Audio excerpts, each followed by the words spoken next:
siempre produce un temor muy grande. Entonces les animo a que me acompañen a la carta a los Gálatas, por favor, querida iglesia. Vamos a seguir exponiendo esta maravillosa carta donde, como dicen los especialistas, es el evangelio puro. La carta a los Gálatas es el evangelio puro. Prácticamente se necesitó la carta a los romanos para comentar la carta a los Gálatas, dicen los especialistas. Y yo creo que tienen razón, llevan razón, porque es muy profunda la carta a los Gálatas. De hecho, venía corriendo, es un decir, analizando los diferentes versículos, pero no tiene sentido. Les confieso esta cuita. Allá en el interior he sentido como pena con el Señor, porque dije, ¿por qué estoy corriendo? Si la carta es muy profunda y muy práctica. Es que no solamente profundidad no quiere decir que, esto es Albert Einstein, ¿no? O Karl Barth. No. Es profundidad, pero quiere decir que es clara. Entonces, dije, Señor, perdóname y voy a mirar entonces. Hoy vamos a tratar de evacuar 2 versículos. Venía corriendo de manera extensa, pero definitivamente no tiene sentido. ¿Podemos leer, iglesia, Gálatas 4? ¿Sí? Entonces vamos a leer el versículo 12. Dice así la poderosa palabra del Señor. Hermanos, dice el apóstol Pablo, yo me he identificado con ustedes. Les suplico que ahora se identifiquen conmigo. No es que me hayan ofendido en algo. Padre, queremos darte muchas gracias por tu muy santa y poderosa palabra. Ella llega a los cielos, Señor, y está exaltada, y tú la tienes exaltada como a tu mismo nombre, Señor Padre. Gracias porque esa es la vida eterna, que te conozcan a ti, el verdadero Dios, y la manera de hacerlo es a través de tu santa palabra, Dios. Gracias porque sabes que no es palabras de cajón, el temor que siempre me recorre decir, así dice Yahvé, así dice Jehová. Ayúdame, Señor, a pensar que el apóstol Pablo está aquí sentado y que en realidad voy a decir lo que él escribió. Te agradezco, Señor, por este buen tiempo que tenemos, por este segundo domingo del año. Abre nuestros corazones, abre nuestra mente, Espíritu Santo, porque de esa forma es que nosotros podemos llegar a ser edificados, transformados y sobre todas las cosas, alcanzar el propósito que tú quieres a través de la exposición del Evangelio en nuestras vidas. Toda la gloria para ti. Amén y amén. El Evangelio cambia, transforma toda la dimensión del ser humano. Absolutamente. La Biblia TSB, de donde estabas, de la Biblia TSB, dice, cada vez que hablan del Evangelio, es una expresión muy hermosa. Y dice, cuando se refieren al Evangelio, ellos dicen, para predicarles el Evangelio, ese mensaje que transforma la vida absoluta de todos los seres humanos. Cuando usted vea que una persona no es transformada por el Evangelio, debemos dudar que realmente el Espíritu Santo haya entrado en esa vida. Seguramente va en ese proceso y está bien, pero cuando el Evangelio entra, trastorna, transforma todas las estructuras mentales, espirituales, vivenciales, personales de pecado en un ser humano. Y de eso se trata el Evangelio. Ahora 8 días avanzamos del versículo 8 al versículo 11 y me pareció muy forzado. Me pareció que el versículo 11, a pesar de que fueron 4 versículos los que expuse, me parece que el versículo 11 lo dejé muy forzado. Sin embargo, me parece, queridos hermanos, que me parece a mí, que expusimos claramente el tema central de esos versículos, que era la religión externa versus la religión interna. Creo que en esencia esa era la parte fundamental de lo que nos está enseñando el apóstol Pablo en esa porción. O para decirlo de otra manera, más puntual, la religiosidad frente a la verdadera espiritualidad.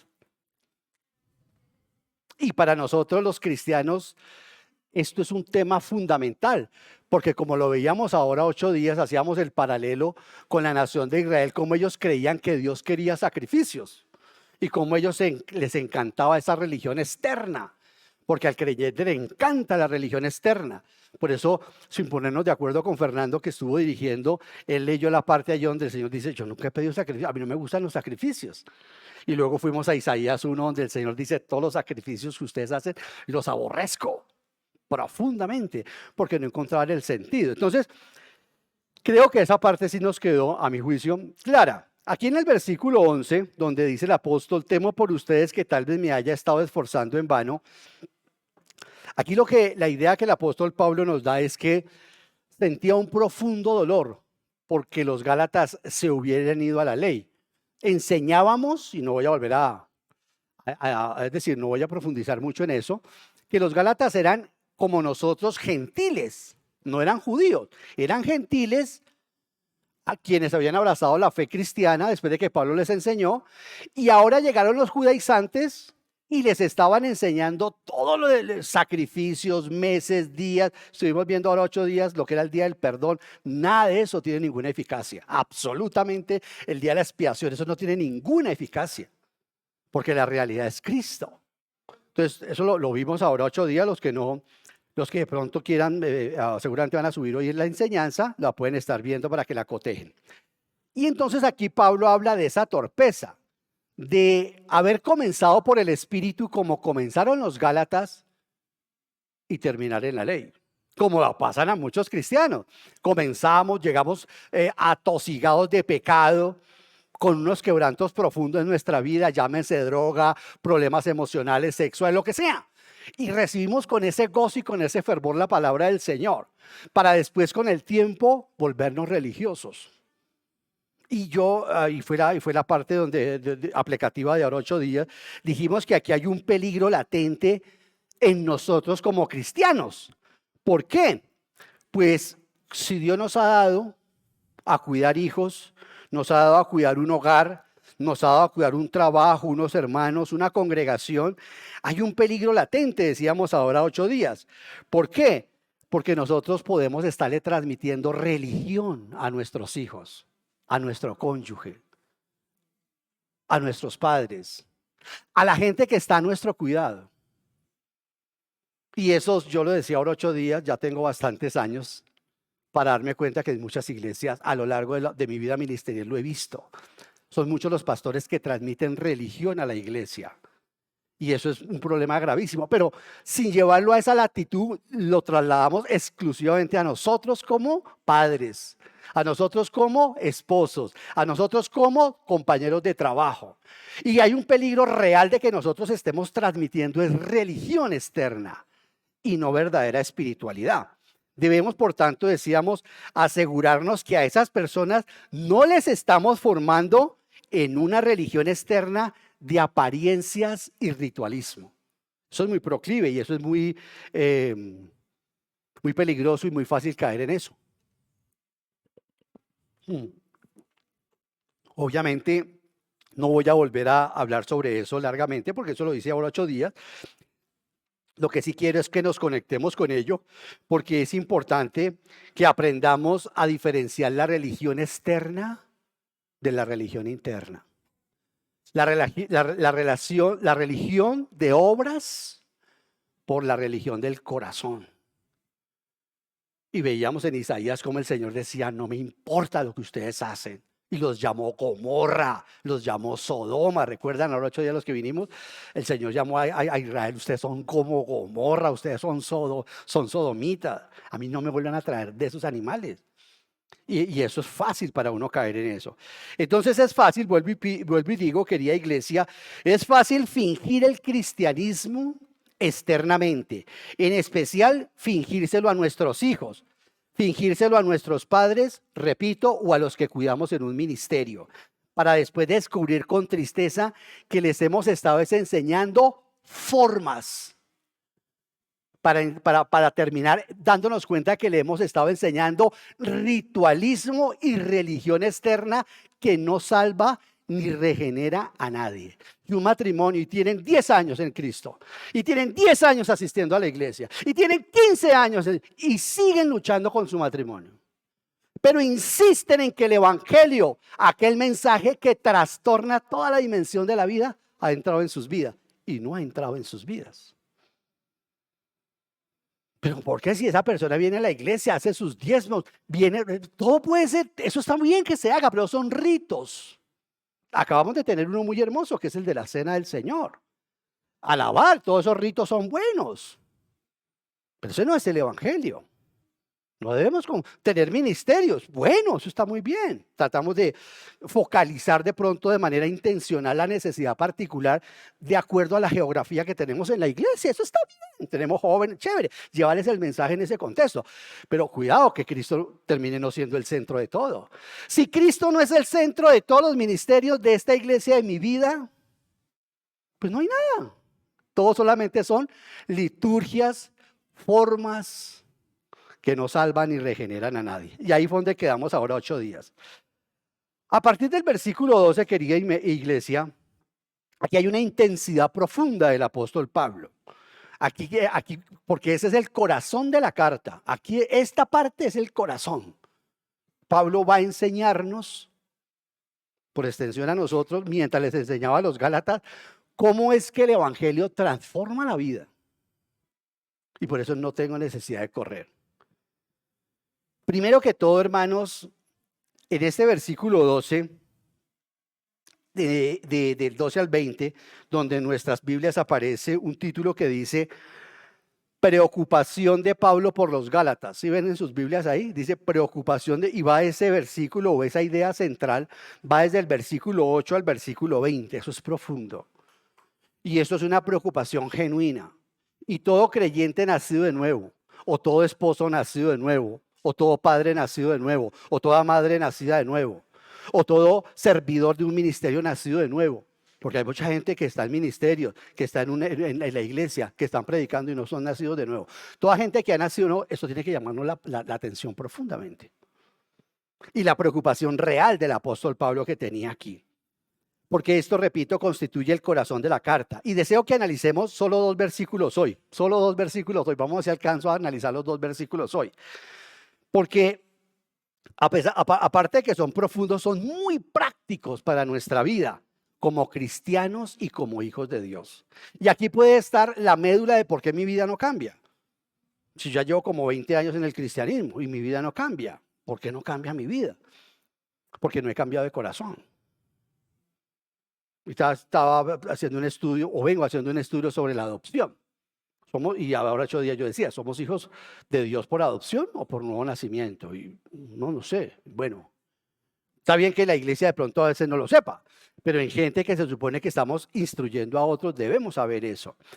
Y querida iglesia, vimos ahora 8 días que el evangelio está por encima de la religión y de la liturgia.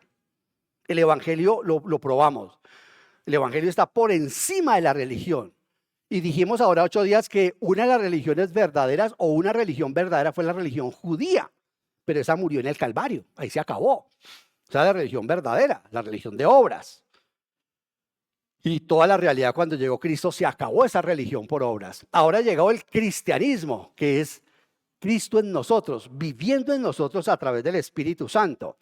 Y vimos que en efecto el evangelio está por encima del ritualismo y de la liturgia. Y hoy quiero que aprendamos algo, querida iglesia. Y es que el evangelio está por encima de la cultura, ¿de la qué? De la cultura y del sufrimiento. De la cultura y del sufrimiento. Y quiero redondear considerando brevemente por qué Dios permite muchas veces el sufrimiento en sus hijos. ¿Se dan cuenta que eso es tremendamente práctico? Entonces no es algo, esas cosas prácticas no es que yo me las haya inventado. Han de saber ustedes, hermanos, que uno como predicador, o por lo menos yo, lo que más lucho es con la aplicación. Y los especialistas dicen, el sermón comienza con base en la aplicación. Es la parte más difícil del sermón. Porque yo puedo sacar una cantidad de aplicaciones que no son ciertas. Así toqué el corazón de las personas, pero el Señor dice, no, buen siervo fiel, no lo hiciste bien. No es así. Esa aplicación no corresponde a eso. Es que el Señor nos quiere rico, nos quiere con plata, nos quiere con salud. No, lo siento, discúlpeme. No digo esta iglesia, digo este evangelio no es así. El evangelio no es así, no es cierto. Dios no nos quiere así. A Dios le importa no su último carro, último modelo, le importa su carácter. Bueno, eso es muy importante entenderlo, queridos hermanos. Entonces, rápidamente, ¿por qué el evangelio está por encima de la cultura y del sufrimiento? ¿Y por qué el evangelio y por qué Dios permite el sufrimiento en la vida de sus hijos? Eso sí es Biblia. Versículo 12 dice el apóstol Pablo: hermanos, yo me he identificado con ustedes. Queridos hermanos, recuerden que los Gálatas eran gente de la parte baja de la Galacia, la parte donde está Pergue, donde fue Pablo en el capítulo 13 y 14 de Hechos. Toda esa zona ahí fue donde Pablo fue a evangelizar. Pero mira, el evangelio es un mensaje para todas las culturas. ¿Entiendes eso? El evangelio es un mensaje para todos, no solamente para los norteamericanos, no solamente para los musulmanes, no solamente para los indígenas, no, para todas las culturas. Me encanta como la Nueva Biblia de las Américas traduce esta parte aquí. La Nueva Biblia de las Américas dice: pues yo también me he hecho como ustedes, dice. Yo me he hecho como ustedes. Un judío hablando de esa manera. Un ministerio, queridos hermanos, que esté motivado por el evangelio es flexible y adaptable a todos sin cambiar el evangelio. El evangelio y todos los servicios y los ministerios, llámense pastores, misioneros, se tiene que llevar siempre el mismo mensaje, no llevar formas, no llevar liturgia, no llevar manera. Uno de los indicadores de una mentalidad legalista, como estamos viendo aquí de los Gálatas, de justicias por obras, es que es inflexible y está obsesionado por los detalles. Esas personas, esos líderes y ese mensaje que está obsesionado por los detalles. Esta clase de personas quieren que todos los convertidos se vistan así y actúen así como nosotros. Por eso les parece increíble que se pueda escuchar otra música, otra vestimenta, otra manera de hacer las cosas. Les parece increíble. Y eso, querida iglesia, es uno de los indicadores de una mentalidad legalista. Pablo, en contraste con este tipo de visión, de manera honesta, se acerca y entra a la vida de las personas tratando de alcanzarlas. Dice: me hice judío al judío, gentil al gentil, griego al griego. Hay una palabra para que yo trato de convencerlos más. Si el mejor ejemplo es Jesucristo, Dios se encarnó y se hizo como nosotros. ¿Usted cree que cuando Jesús pasaba por Jerusalén los hombres no maldecían? ¿O solamente la vulgaridad de palabra de los soldados es en esta época? Y escucha uno una cantidad de teología. Dios no puede acercarse al pecado porque y una cantidad de teologías que uno dice, enseñan más teologías que la misma Biblia. No, Cristo nació en un hogar con hermanos. Seguramente peleó con sus hermanos. Difícil entender eso, ¿verdad? Ahorita cantábamos sobre la gracia. Queridos hermanos, Pablo adaptó su vida, su forma de hablar y su mensaje a ellos, pero lo hizo sin cambiar el evangelio mismo. Mire cómo lo está diciendo ahí. Dice: hermanos, la Nueva Biblia de las Américas, yo también me he hecho. ¿Usted qué entiende con eso? Si hay algo incómodo para uno que lo están evangelizando, es como que nos comparan de que habla. Me encantó mucho el técnico de la selección Colombia, Dani, el portugués, Queiroz. Dije, es muy bueno, pero le dije a mis dos hijos, porque a nosotros nos encanta mucho el fútbol, somos 3 paganos en cuanto a eso.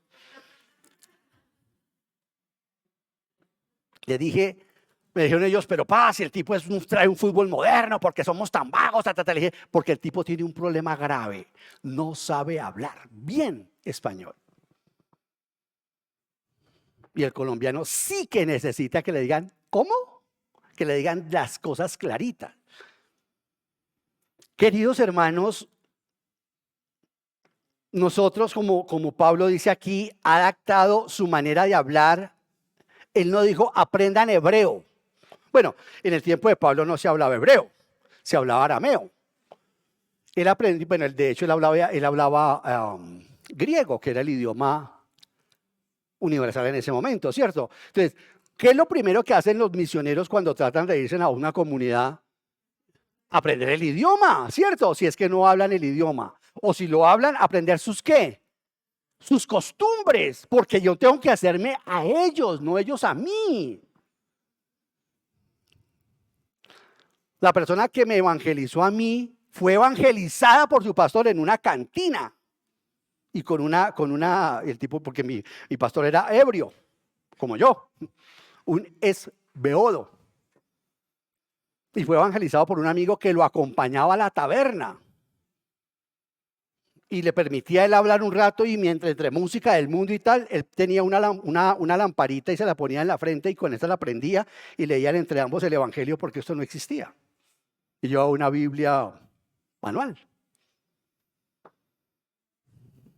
Hermanos, Pablo adapta su vida sin cambiar el evangelio mismo. No se trata de ropa. Se trata del mensaje que llevamos. No se trata de culturas. Es como lo hemos predicado cientos de veces en nuestra iglesia. Cristo no enseñó cultura, sino un mensaje de Dios para todas las culturas. Date cuenta que Dios no enseña cultura. Uno quisiera, pero ¿cómo cantaban allá? No, pero ¿cómo hacían esto? Pero ¿cómo hacían con los niños cuando Pablo llegaba? ¿Y a dónde metían los niños mientras Pablo se jalaba esos discursos? ¿Usted cree que cuando estaba no había mujeres criando de pecho y el niño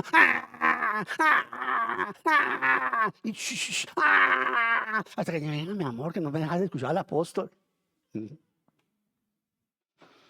Normal, eran seres humanos normales. De hecho, Eutico, uno escuchando al apóstol Pablo, tenía mucho sueño, de pronto era como enero, comienzos de enero. Venimos con la repetó para diciembre. Se quedó dormido y se cayó. Entonces, queridos hermanos, mire que el evangelio es, como lo dije, el evangelio trasciende cultura, pero el evangelio exige transparencia.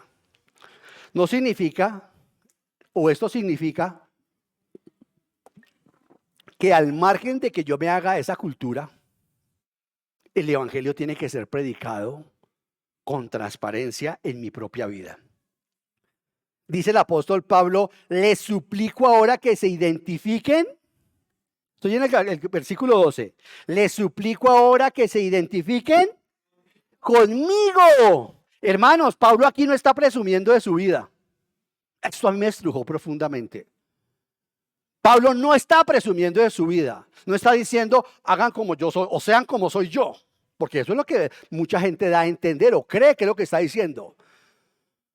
Cómase su sopa para que sea como el pastor de la iglesia. Oye, ojalá que no le diga eso a su hijo, porque lo va a volver un gran pecador peor de lo que es. Mire lo que está diciendo el apóstol aquí. Les suplico que ahora se identifiquen conmigo. Aquí la súplica muestra un corazón abierto. Eso está mostrando un corazón sin máscara. El apóstol no se relaciona desde la superioridad, sino desde la vulnerabilidad. Ay, es un evangelio así, un evangelismo presentado así, es irresistible, porque la persona lo presenta desde su vulnerabilidad, no desde su superioridad. Háganlo como lo hacemos nosotros. No, por eso nosotros nos hemos dejado tocar como familia pastoral y eso nos ha dolido muchísimo y nos han hecho mucho daño, pero también hemos recibido grandes satisfacciones en nuestras vidas. ¿Pero por qué? Porque lo aprendimos del apóstol Pablo. Son muchas las iglesias donde no permiten a la gente, ni siquiera la gente sabe la dirección de la casa del pastor. Mire lo que el apóstol Pablo esto es profundo, por eso le estoy diciendo, el evangelio exige transparencia. A lo que se refiere aquí Pablo es a aceptar el evangelio de la fe, dejando a un lado todo intento de justificación o de santificación por la ley, por las formas, por la liturgia. Hay un pensamiento de la experiencia de Pablo por su fe en Jesucristo que no podemos pasar por alto, querida iglesia, y es este. Pablo ha sido tan abierto con relación a su propio corazón y tan coherente con su propia vida para vivir la fe, que es como si dijera, escuchen esto, que es como si dijera Pablo, las palabras para evangelizar no son suficientes. De hecho, puede que no sea lo más importante para persuadir a otros acerca de la verdad de Cristo. Es tu vida y mi vida lo que realmente puede mostrar si el evangelio tiene poder o no.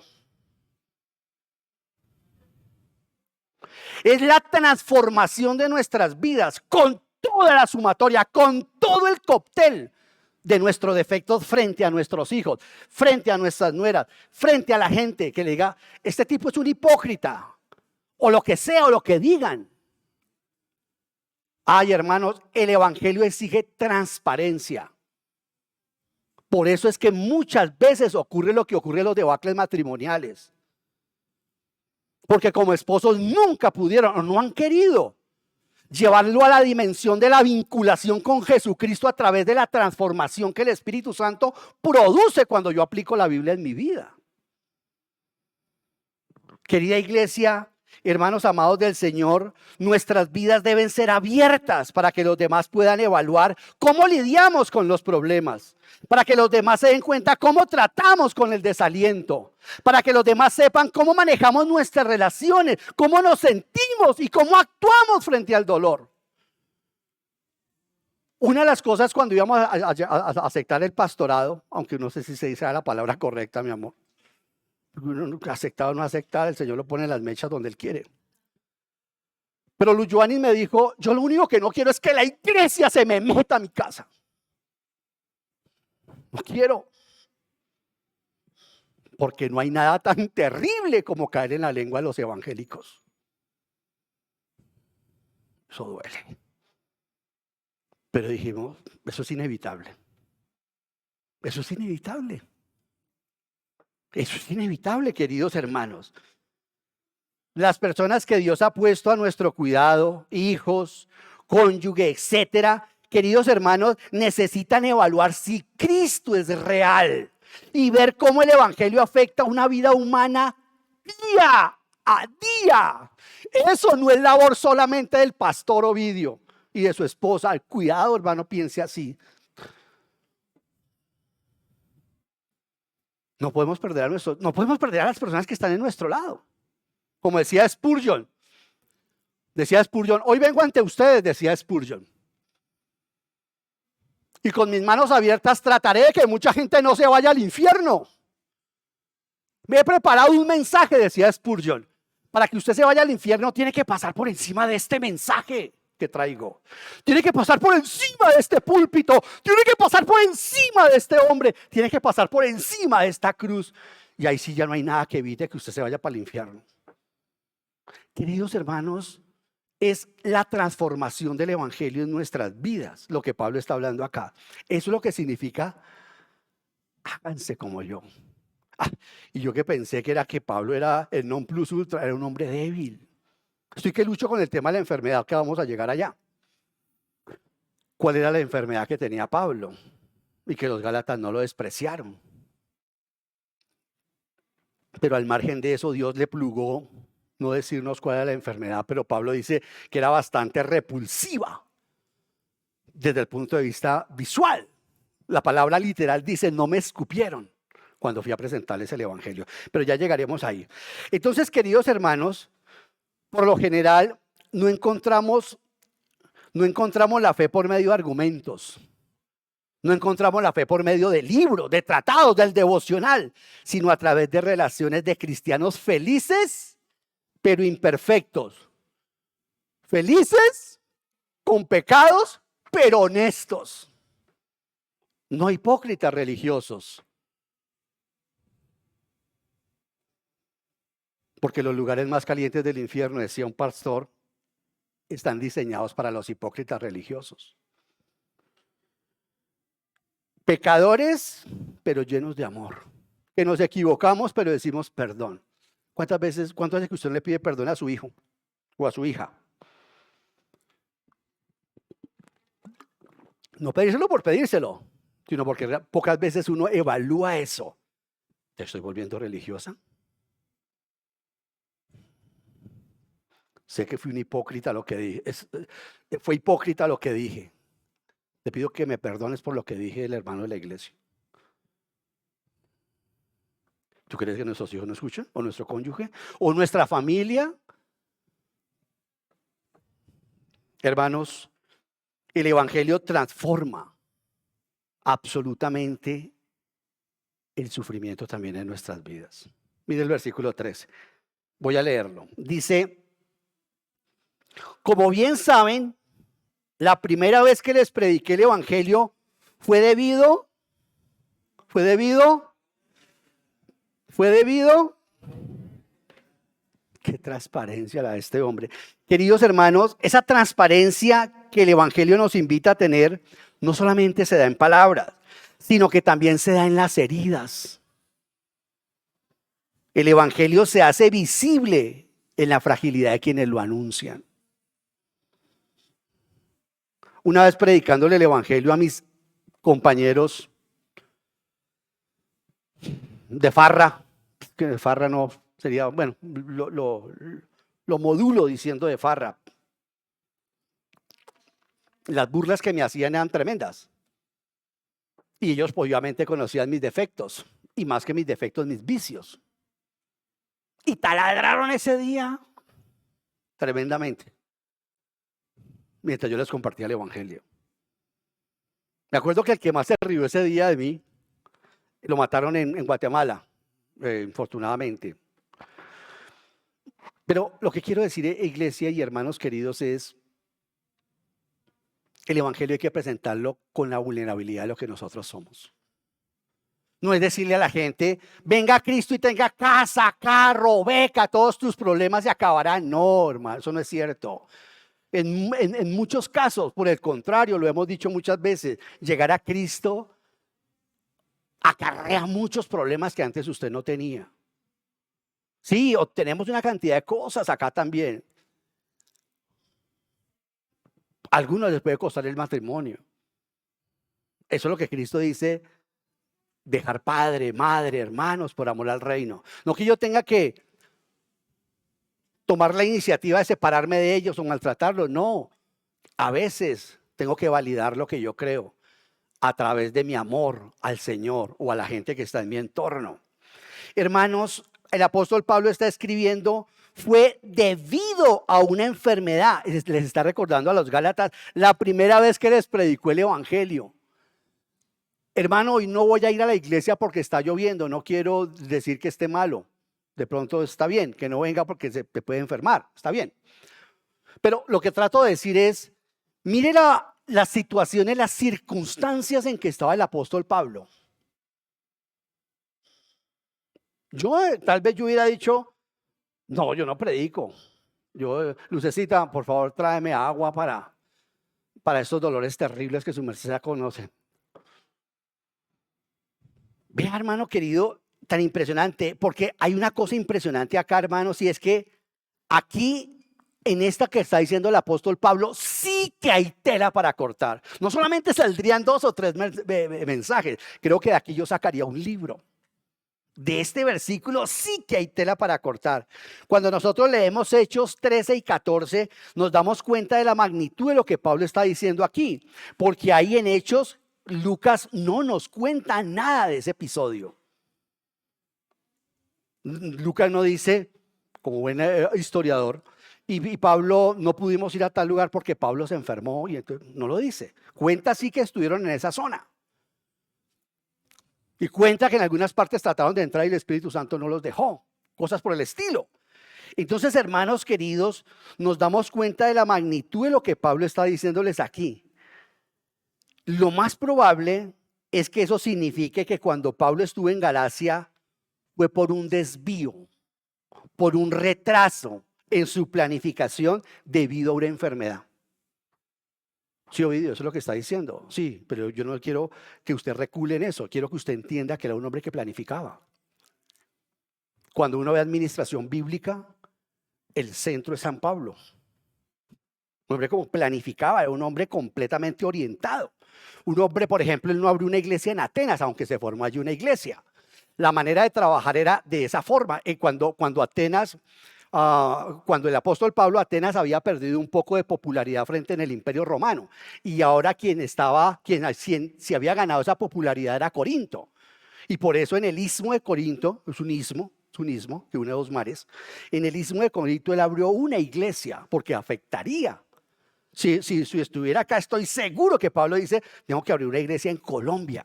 En Colombia hay que abrir una iglesia porque todo el que pase por allá, como pasó con los extranjeros que llegaron a Argentina, Uruguay, todos esos pasaban por acá, por Colombia, pero no se quedaban.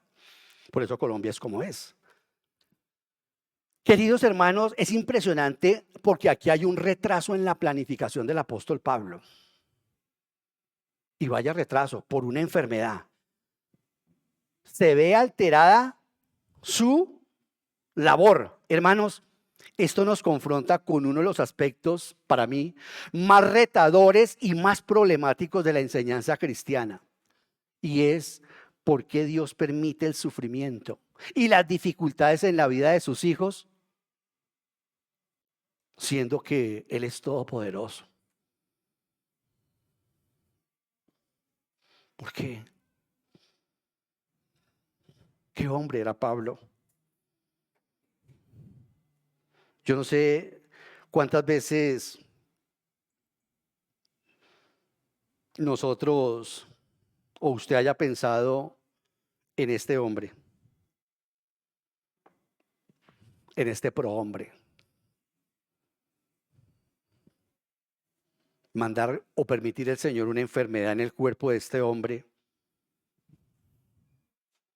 para detener su labor, aparentemente. Fue el mismo Pablo, les quiero recordar, fue el mismo Pablo quien escribió en Romanos 8:28, ahora bien, sabemos que Dios dispone todas las cosas, escucha esto, para el bien de quienes lo aman, los que han sido llamados de acuerdo con su propósito. O sea que todas las cosas agradables y dolorosas que nos están pasando, Dios las dispone para el bien de quienes. No de los que Él ama, no dice el texto. Dios dispone las cosas de los que Dios ama, sino de quién. De los que lo amamos, porque eso valida nuestra fe hacia Él. Sí, Señor, dijo Nancy de Mons. Sí, Señor, así te plació. Así te plació. Sí, Señor Jesús. Dice el que ama a Dios, porque entiende este versículo con esa profundidad. El bien o para el bien están hechas o diseñadas todas las cosas que nos ocurren. O sea, hermanos queridos, que es impresionante porque cientos de vidas, si no miles, fueron cambiadas porque Dios permitió una dolorosa enfermedad que atacara a Pablo. ¿Me está siguiendo?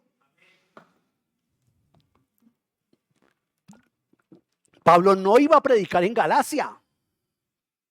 En sus planes no estaba, quién sabe cuándo estaban en sus planes llegar allá. Porque es que la gente tiene un evangelio muy pueril, muy hollywoodense a raíz de estas iglesias emergentes que enseñan de que hay profetas y toda la cuestión. Y entonces yo le pregunto a Dios y Dios me responde y yo estoy afeitándome y aparece el Espíritu Santo y me habla en sueños. A propósito, el cantante que falleció ayer antier, me impactó muchísimo. Primero no lo conocía. Si lo conozco, pues lo digo, pero no lo conocía. Y pasó en un noticiero que es un noticiero muy serio. Porque como decía Humberto Eco, permítame ese pequeño paréntesis, porque como decía Humberto Eco, el peligro, decía Humberto Eco, del internet es que voy a ponerlo en términos suaves, que cualquier tontico se convierte hoy en las redes sociales en analistas políticos, teólogos y una cantidad de sandeces. Yo por eso hay que tener cuidado con esto. Niéguese a navegar allí, a bañarse en ese océano asqueroso. Perdóneme la expresión, perdóneme, mi hermano. Pero este noticiero es muy serio. Y obviamente lo entrevistaron al señor, al difunto, al finado. Y el hombre dijo que se había soñado, lo escuché anoche, que se había soñado, había terminado mi mensaje, quería ver algo, prendí la televisión, Lucecita no había llegado y estuve viendo el noticiero. Y el hombre dijo que se había soñado, ya dudé si son 3 o 4 veces, que se había accidentado en la avioneta. Y que en el último sueño se soñó que todos se habían matado. Bueno, usted no me pide a mí que le explique eso porque yo tampoco entiendo. Yo lo que le quiero decir es que con eso juegan los llamados profetas y apóstoles del nuevo cuño. Que como dice el profeta Jeremías, profetizan de su propio corazón. Manipulan. Querida iglesia, esto que el apóstol Pablo nos está enseñando acá es sorprendente. Porque a pesar de que en él había revelación directa del Espíritu Santo y él, ese hombre, escuchó hablar a mi Señor Jesús,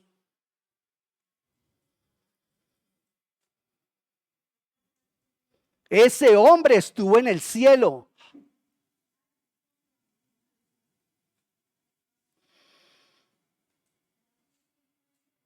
Ese hombre estuvo en el cielo. Él y Juan fueron 2 seres humanos que estuvieron en el cielo y volvieron a la tierra. No se dejen engrupir de una cantidad de gente que lo que andan es buscando fama. Ese hombre nos enseña que no era que tuviera relación directa con el trono del Padre Celestial y el Señor le dijo, sí, Pablo, es que no, pues no.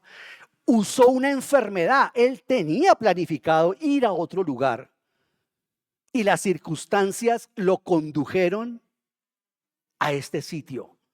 Y bendita sea esa hora. Porque cuántas personas se salvaron. Se estableció una iglesia. Yo y 2000 años después estamos diciendo y hablando de esa carta maravillosa que ese hombre le escribió a esa gente.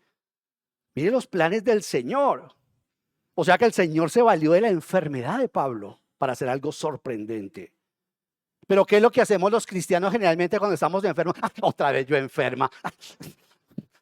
Nosotros lo decimos así porque nos da miedo con el Señor, que ahí nos coge y nos den la colita. Pero lo decimos en nuestro corazón. Y viene y nos asusta la gente que sabe que decir, otra vez usted enferma, otra vez usted enfermo, pobre, sin dinero, no que usted es rico. Vemos que Dios alteró la agenda del apóstol Pablo.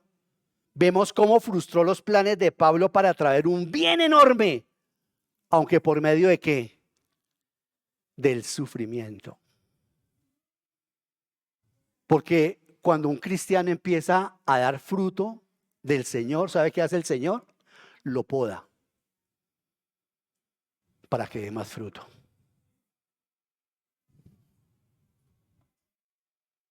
Pregúntenle a un campesino qué es podar. Y tal vez la rama, ay, no, luego no le estoy dando buen fruto, Señor. Y el campesino le dice, sí, claro. Por eso, entonces, ¿para qué me corta? Porque te va a poner para que des más fruto. Hermanos queridos, esto nos recuerda que Dios no promete bendecir a los cristianos quitando el sufrimiento. Esto nos recuerda que Dios ha prometido bendecirnos en medio del sufrimiento. Ese sí es el evangelio. Por eso esta gente no se dejan tocar. Los que enseñan esa teología de la sanidad no se dejan que la gente llegue allá. Porque sabe que esas personas, si empiezan a tener mi edad, mantienen con médicos igual que yo. Queridos hermanos, Dios ha prometido eso. Dios ha prometido es glorificarse en medio de nuestro sufrimiento. Nosotros necesitamos aprender a hacer pan partido para otras personas y vino derramado como otros lo fueron conmigo. Yo le decía a mi esposa, yo quisiera estar con esos pastores para ver cómo viven ellos. Y cuando los vi igual luchando, teniendo un rifirrafe con su esposa, dije, este es el evangelio verdadero. Insubordinándose en sus hijos, ese es el evangelio verdadero. Pablo nos va a enseñar en esta carta, querida iglesia, que el Señor Jesús sufrió. Mire lo que Pablo, por eso dije, no puedo seguir corriendo con esta carta. ¿Cuál es el afán? Pablo nos va a enseñar en esta carta, querida iglesia, que el Señor Jesús sufrió no para que nosotros no sufriéramos, sino para que en nuestros sufrimientos nosotros nos volviéramos como Él. Ese es el propósito. Ver cómo nuestro Dios sufrió, cómo Emmanuel sufrió, cómo el Señor soportó la traición, cómo el Señor soportó el desengaño de sus hermanos, la incomprensión de su madre, el amor también de los suyos. Hermanos, Dios usa nuestros sufrimientos para bien. Amén. Tal vez no lo crea, pero es así. Dios usa nuestros sufrimientos para bien. Yo sé que esta es una lección difícil de aprender. Es de las lecciones más duras de aprender. Pero hermanos, está en la Biblia y seguramente también está validada por la vida de más de uno de los que nos encontramos acá. Hemos experimentado a Dios en una UCI o en una enfermedad grave. Hemos sabido cómo Dios se puede glorificar. El tema de la enfermedad y del sufrimiento no está en que Dios me lo quiera quitar. El tema del sufrimiento y de la enfermedad es este, atención, es este. ¿Cómo se va a glorificar mejor Dios? Si Dios se glorifica mejor en tu enfermedad, te la dejará. Si Dios se glorifica mejor quitándote la enfermedad, te la quita. Ese es el evangelio. Y estamos viendo al apóstol Pablo, un hombre enfermo, que ni esposita tuvo. El sufrimiento, hermanos, repito, como la enfermedad en el caso de Pablo, le trajo nuevos amigos, le trajo un ministerio exitoso en Galacia, pero para otros casos, ¿cierto? En el caso del apóstol Pablo, esa enfermedad sirvió para un ministerio exitoso y el alcance, ¿cierto?, de otros seres humanos. Pero el sufrimiento suyo pueda que no sea para eso. Pueda que el sufrimiento, la enfermedad, lo que usted está atravesando, sea para tratar y transformar nuestro carácter. No hay otra manera de tratar nuestro carácter. Me he encontrado con personas que me han dicho, nada que ver como eras ahora 10 años. Le digo, no, pues ¿cómo? Si hace 10 años yo no era pastor, era maestro y estaba en esta congregación local. Hace menos de 10 años el Señor me viene trabajando en el área de pastor, porque eso se aprende.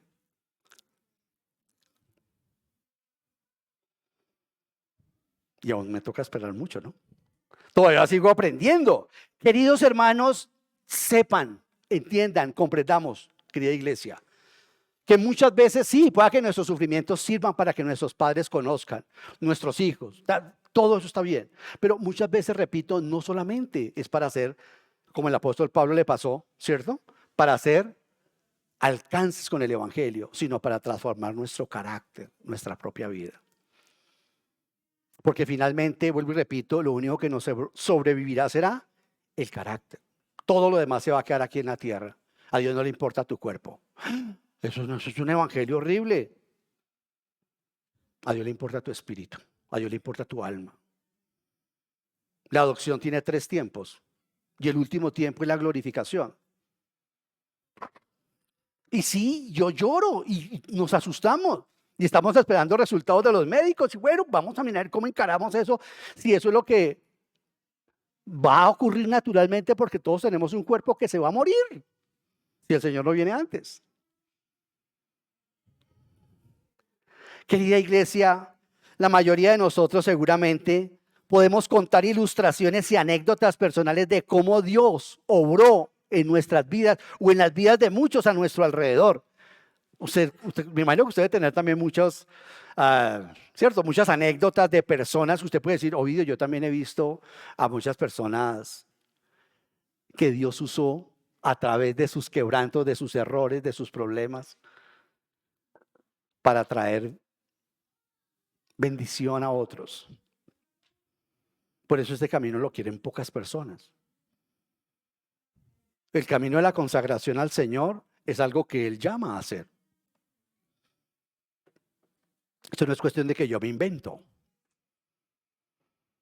No, el Señor llama, y si el Señor llama, el Señor capacita.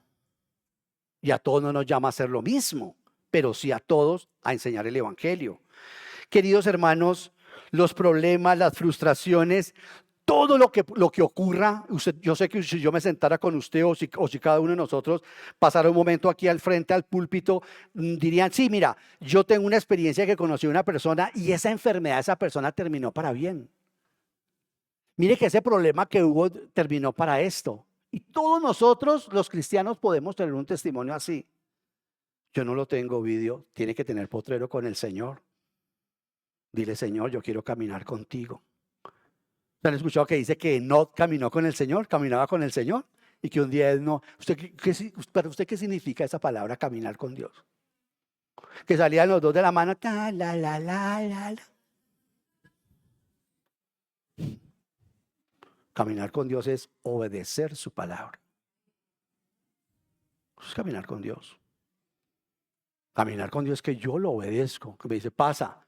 Señor, pasa. Es un mar. Pasa. Paso. Obedecer, eso es caminar con Dios. No es cuestiones de hadas, madrinas. Hermanos queridos, amados del Señor, así como Pablo en su enfermedad llevó vida a Galacia, que nuestro dolor, que su quebranto, que su problema, que lo que actualmente tiene, sea una semilla del Evangelio en quienes lo rodean. Encuentre consolación en eso. Dígale, sí, Señor, esto es lo que tengo. En mi barca esto es lo que hay. Enfermedad, tristeza, desamor, problemas. Y el Señor dice, es chévere, me encanta, me gusta. Solamente son 2 pececitos y 5 panecitos. Perfecto, muchísimo. Eso es bastante, eso es mucho. Para mí eso es mucho.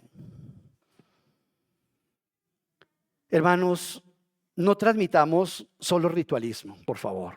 Tengamos cuidado de estar transmitiendo ritualismo. Tratemos de transmitir vida real en Cristo, que nuestra fragilidad sea testimonio de la fuerza del Evangelio. Sí, nuestra fragilidad. Porque Él ha dicho, sí, bástate mi gracia, porque yo me perfecciono en lo feo que eres, Pablo, o en lo enfermo que estés, o en el aguijón que tengas. Y a nosotros nos dice lo mismo. Es en tu debilidad en donde se ve mejor mi gracia, mi poder, porque nunca el fuerte se ve tan fuerte como cuando ayuda al débil. Y si tú estás bien opacado, mi luz brillará más. Pero si la gente dice, no, pues que tú lo conseguí con, usted sabe, ¿no? Bien, esa es toda su gloria.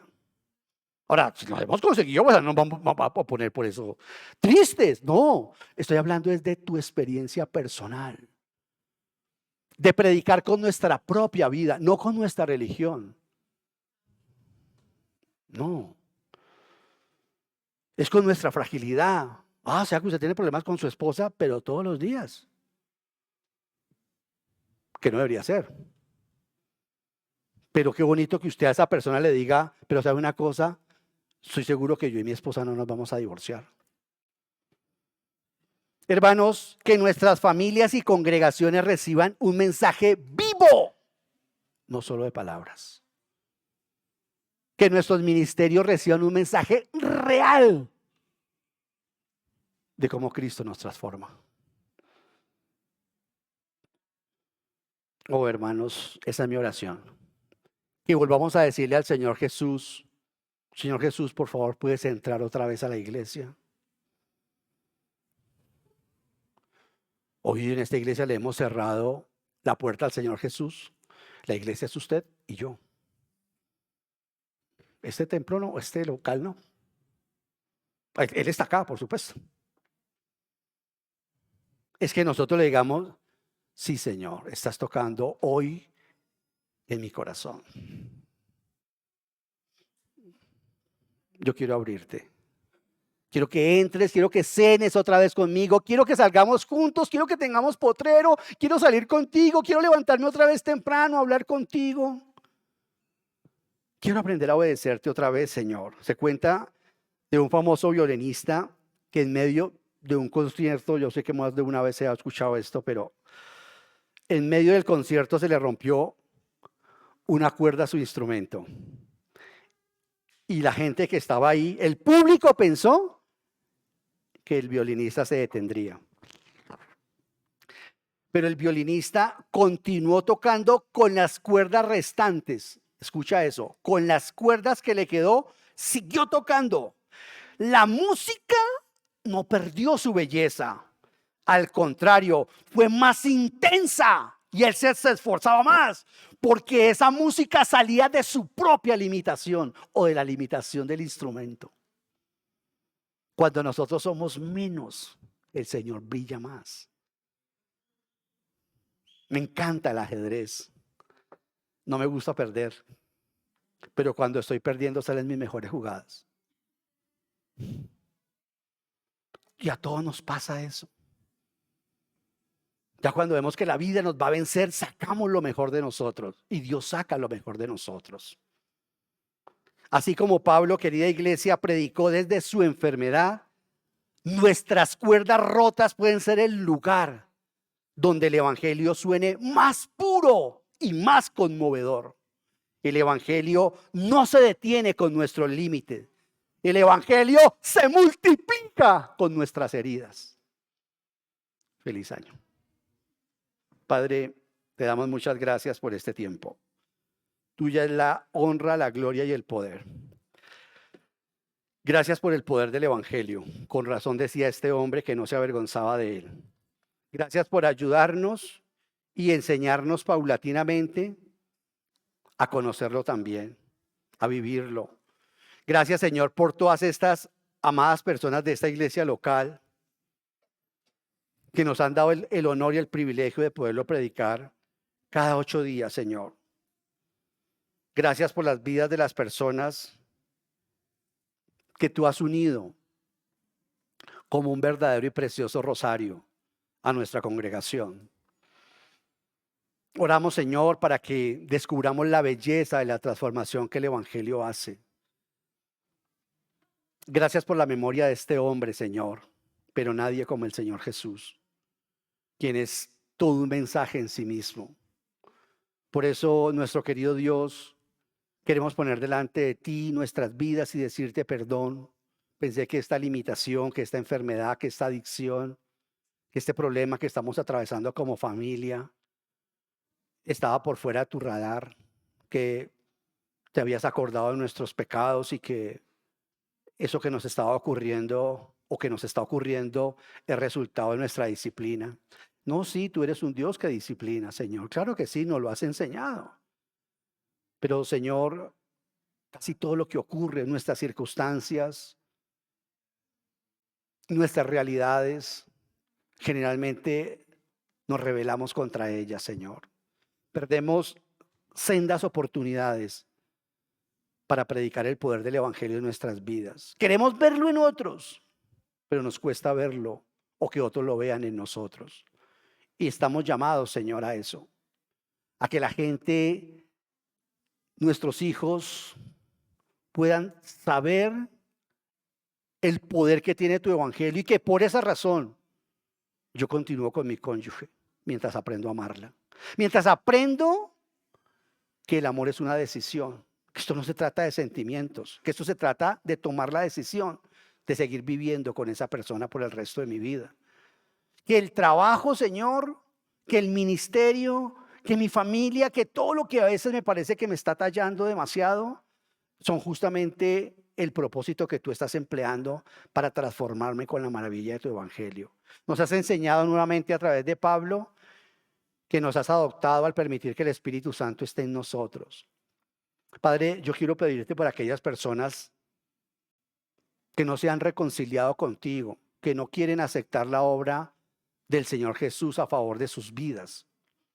Te pido, Señor, para que esas personas en esta tarde comprendan y entiendan que el evangelio va mucho más allá de un culto, de cantar, de predicar incluso la palabra, que el evangelio realmente es vida y que nosotros lo predicamos, lo anunciamos y lo procuramos llevar dentro de todos los contextos que tú nos permitas estar: muerte, bodas, bautismos, para que otras personas puedan reconocerse en el Señor Jesús. Sí, como nos enseñaste en Gálatas 2:20, eso se trata de una crucifixión, la mía. El evangelio se trata de asistir a mi calvario. Pero Señor, como dice esa canción, no hay desgracia más grande que aquel que ha vivido solamente para sí mismo. Oh Señor, gracias por enseñarnos que la persona que vive solamente para atenderse a sí misma es el más necesitado de todos y el que ha perdido su vida miserablemente en este mundo. Que nuestra vida tiene algún valor si la hacemos circular entre los demás. Que nuestra vida realmente haya su objetivo cuando la encontramos sirviendo a los demás. Sabemos, Padre Celestial, que cuando la religión se mete en nuestra relación contigo, impide que te veamos bello, hermoso, impide que veamos que todo lo que nos está ocurriendo es resultado de tu amor. Por el contrario, creemos que todo lo que nos está ocurriendo es resultado de un castigo. Y ahí es donde nos has enseñado hoy que ese es un claro indicador de que hemos caído en el legalismo, en las obras, en la justificación por mis obras, en agradarte a ti. Oh Señor, gracias por amarme a pesar de mí mismo. Gracias por amarnos a cada uno de nosotros. Ayúdanos a tener consuelo, alegría, gozo en esta congregación. Que podamos llevar estas buenas nuevas a otros, Señor. Gracias por darnos la alegría de estar otra vez juntos, bajo la plenitud de tu Espíritu Santo y en Cristo Jesús. Amén. Que el Señor les bendiga, hermanos.